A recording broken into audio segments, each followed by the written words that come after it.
Hei, salutare, dragii mei prieteni, este la un nou vlog, o să jucăm Remi cu Leo și cu Gabi, o să mâncăm ciocolată, o să bem suc, am mâncat cornuri acolo și astea sunt cărțile mele.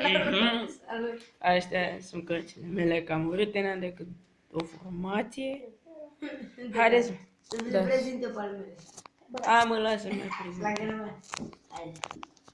Suntem în momentul, am început și tocmai ne-am gândit să filmăm. Da, am care de Eu ți-am dat 8. 8. Da, 8 galbene. Uitați, cărțile l-am mutat, dar îl punem aici.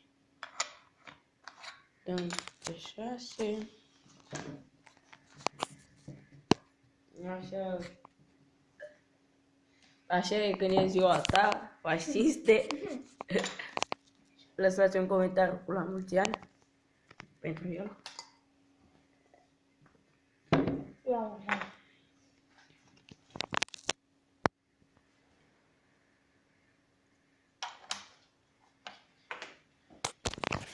Uitați, băieți, ce avem noi aici, o formație și restul. Aici dacă ne intră Un ce? un boss, dacă ne intră acolo. Da.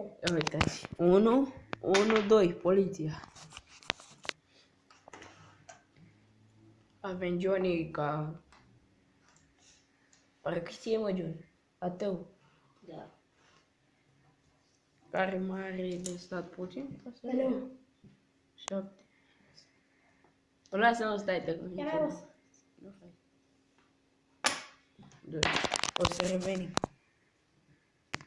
Am revenit cu Leo care a închis, arătăm. Formație, e șmechere. Haide să facem cărțile și o să revenim înapoi. Da. Și am revenit, am făcut cărțile. Și cine mă de făcut? Eu. Eu, hai, tu, hai. Bă, spune O să de ce am revenim găsit eu. când- Bă, eu când am închis, îmi trebuia 13 de negru la formația de asta. Da. Și cam asta a fost videoclipul pentru astăzi. Nu uitați să lăsați un like și un share. V-am pupat.